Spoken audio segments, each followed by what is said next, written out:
Mine is not an interpellation. This is only a manifestation. I respect the views and opinions of my colleagues, and I salute my good friend, Congressman Elise, for taking the road of statesmanship a bit further. Mr. Speaker, the budget of the Office of the Vice President had suffered so much reductions in 2024 and in 2025. Drastic reductions. I was a member of the previous Congress, the 19th Congress, and even there were two occasions that we were even debating at the committee level to the point of heated debates, perhaps altercation, to the point of this presentation and the former congressman, now Senator Dante Marcoleta.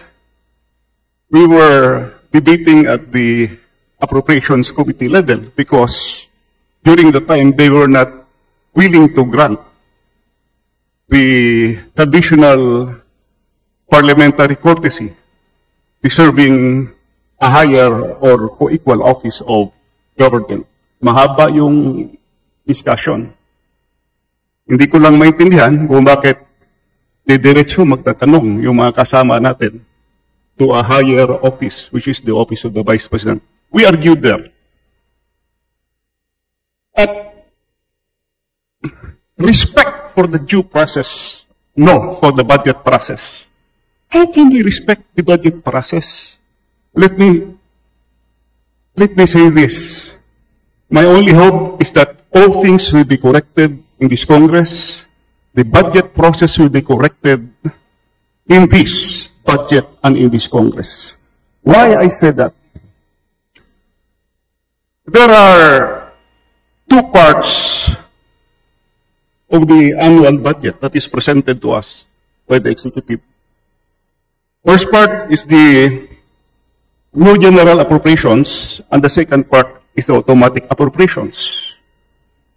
Yung automatic appropriations, hindi na natin yan pinag-uusapan dito because they are already covered by previous special laws debated by our predecessors. Pero in the 2025 budget, the automatic appropriations were mangled. Lumampas.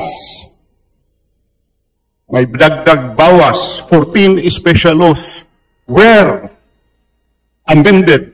Kasama na yung PhilHealth law at saka syntax law amended. Ang daming dinalaw. 14 special laws sa automatic appropriations na hindi dapat dinadalaw yan. Pagdating sa new general appropriations, kaya nga tayo tinatawag na General Appropriations Act, New General Appropriations, yun yung ating dinidiscuss.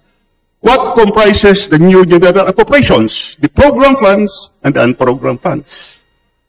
Program funds, 26 out of 27 departments were mangled beyond recognition. Isa lang ang hindi ginalaw, DBM. Bakit ang lakas ng DBM? 26 were mangled. Dagdag bawas. At saka yung program appropriations nilipat and program including the foreign assisted projects.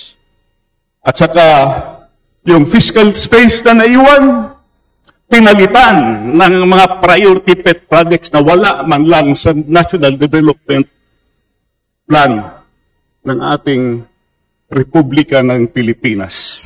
Pet projects inserted. That's why in this room, I said last August 4, the 2025 budget is the most corrupt budget ever passed by this Congress and perhaps by the entire Philippine history. Ginalaw program appropriations and program appropriations may ongoing releases pa. Alam niyo kung anong worry ko?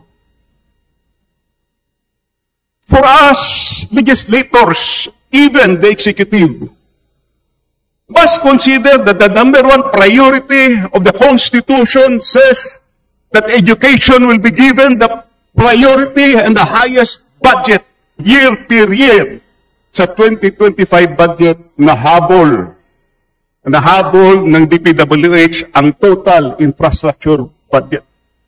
Kahit ano pang sasabihin nila at binago yung composition, still malaki pa rin ang infrastructure budget kaysa education sector.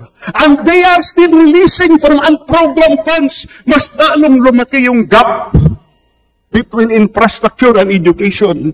Ladies and gentlemen of this House, it is our duty, it is our obligation to keep track, babantayan yung budget. Because education is another priority of the Republic of the Philippines. Iniwan na ng budget ng infrastructure. Highly questionable pa kasi yung mga releases ang malalaki flood control projects. Where can we get respect from that?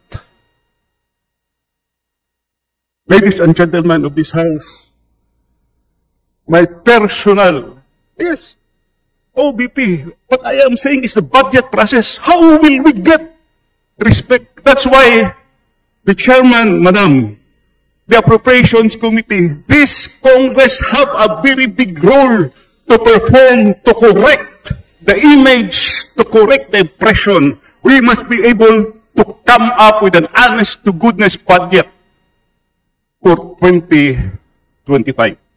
Yun lang po. Maraming salamat, Mr. Speaker. And we heard the manifestation from the minority and also the manifestation of our distinguished colleague, Congressman Ungab. On my behalf, I will see to it. I'm also a member of the Appropriations Committee.